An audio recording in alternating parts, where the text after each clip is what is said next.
here's Brody Brazil. We've got an update from St. Petersburg as repairs to Tropicana Field are officially underway.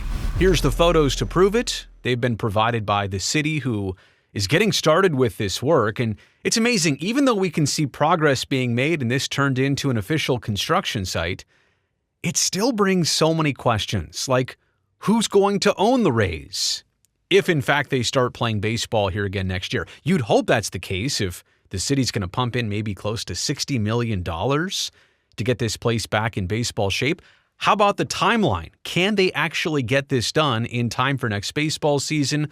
What about the upcoming hurricane season? How will that impact or delay construction and the progress and water entering this stadium all over again? Jeff Butera works for Bay News 9. Jeff put out these photos, which were again provided by the city of St. Petersburg. Jeff noting that the blue netting that you're about to see, it's already being hung up from some spots on that roof structure. It's going to serve as a work platform per St. Pete city officials. But the timeline goes like this. Roof installation begins basically in the next week or two, so let's call it August 2025.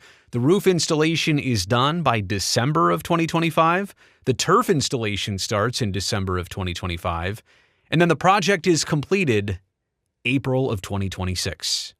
Coincidentally, likely when the Rays would begin their next regular season. And maybe Major League Baseball, if they had to, right, could put the Rays on a 2-week road trip to start off next season, just to make sure, just to have that buffer, have that insurance that they wouldn't miss any games and, that they can buy themselves a little bit more time. But there it is. Work is officially underway. There's some of that blue netting. You're about to see it hung up from the roof structure in just a second, but cranes are out there, tarps are out there. Again, this is a full-on construction project. And my only question about the upcoming hurricane season and all the precipitation which might enter this building all over again, do you basically have to start from scratch with the pumping, with the suctioning of water out of the building? Again, it's like a Home Depot bucket. There's no drainage inside this building. So when it does fill up with water, you got to manually drain it all out every single time to prevent mold and decay and everything else that's going on. Also, what about all the other internal parts of this building? Offices, places with that drop-in ceiling, which is subject to mold and other water damage. What do you do about everything else? It's not just this roof. It's not just the turf field that needs repairs. It's all the innards of Tropicana Field. But there you can see the electronics all covered up. I mean, it looks like they've tried to do as best as possible given the scenario and the circumstances, and there's kind of that barrier there surrounding the outfield. And yeah, apparently the field got water underneath it. They had to rip up all the turf, everything below it. So that's basically bare concrete as the event surface at Tropicana Field. They're literally down to that. But the fence is out there, the padding is out there. Some of this stuff is going to hopefully survive until Rays baseball exists there again in 2026. There's some of that blue netting. And by the way, shout out to construction workers doing this job. I mean, as somebody who's a broadcaster who simply talks into a microphone, right? This is basically what I've always done as a career. It is nothing like climbing up there hundreds of feet in the air, suspended by cables and going places that were not meant for human beings to navigate, those tight little spaces. And I mean, look at that person right there. Oh my goodness. It's given me the goosebumps to just think about the work being done and why those blue nettings are being hung up there. It's so that human beings can go up there and attach the brand new roof structure to the existing roof structure. The Teflon fabric is what they're importing, I want to say, from China, from overseas. They're getting it here in North America. They're getting it to Florida. They're attaching it onto that existing roof structure. And so there's another thing. What about any delays? From what I've understood, the fabrication of this brand new roof, that's already started a couple months ago. So what if there's a delay in that process? Again, there are so many things that could be just little hiccups. They're very tight on time here. Seems like they could get it done. I certainly hope they can get it done. But also, what about the cost?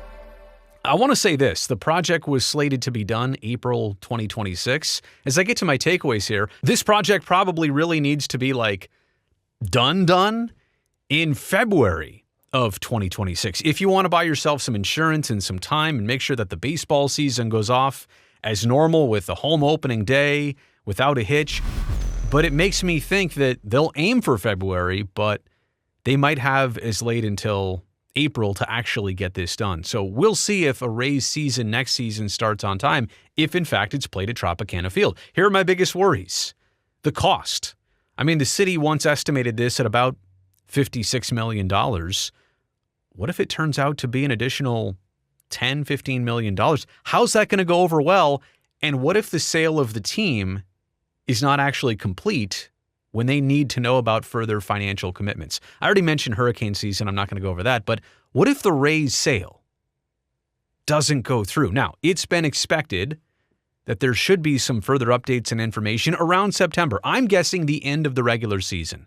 Let's say the Rays, hypothetically, and I'm not wishing this into existence, if the Rays don't make the playoffs, I would imagine that a couple days after the regular season, we'll get an update on the transaction of the team. Did it get sold to the Zalewski Group or not? But St. Petersburg, at this point, they don't know for sure if this is a done deal. Stuart Sternberg has reportedly entered into exclusive negotiations, and reportedly things should get ironed out by September, but what if they don't? And then what if Sternberg turns around and says, you know what, I'm actually not selling it to this group that has ideas of permanently putting it in Tampa. By the way, that's another thing here. The Zalewski Group, which is apparently the front runner, they've basically said they want to keep the team in the area, but that their preference is Tampa and not St. Pete. So Tropicana Field, if it didn't already have a shelf life, it definitely does now. And if $56 million is the cost, and the Rays are only going to stay there 3 more years under obligation, if this new buying group, the Zalewski Group, if they can actually get a new stadium lined up and built within 3 baseball seasons, then, and this is the end of the lease, $56 million divided by 3 is basically about $19 million a year paid by the city just so that the Rays can play there. Yikes, that's a pretty expensive commitment to the baseball team that you don't even know. Like, are they staying in the Tampa Bay area? Are they going to be sold to a group that'll do that? Let alone who's actually going to own the team. So again, what if the sale doesn't go through?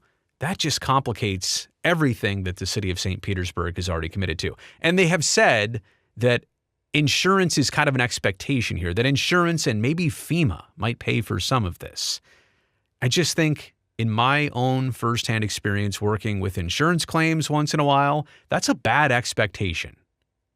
And they'll probably find a way out of this to navigate their way, the insurance company, to navigate their way out of paying any kind of claim for the roof coming off with Hurricane Milton last October. So I don't know that that's really a safe bet. It's kind of weird, right? I'm doing this update, and generally you think, hey, this is a great thing. Their Major League Baseball stadium is getting fixed up, and the Rays can return home. They can go back to where they should be. And all of this natural disaster of Hurricane Milton, it's all forgotten, and we move on, and it was just one temporary season over in Tampa. But this still has so many questions, and although construction is happening, and although the project is happening, does it get finished? Who pays for all of this? Do the Rays actually equally commit to everything that's going on here? It certainly would be nice if the new owners, even in their negotiating process, said, hey, no matter what, we know this is getting fixed, and if we buy the team, we'll be playing here at least the 3 years to finish out the lease, and that there will be no buyout. There will be no other type of shortcut situation. We're going to do the city of St. Petersburg justice. They're doing this for us. We're going to take care of them. That would certainly be a nice statement for them to make. We'll see if that happens. Let me know what you think about all this in the comments section below. Thumbs up also down there helps me the video on the channel. Don't forget to subscribe. I would love to see you back here next time.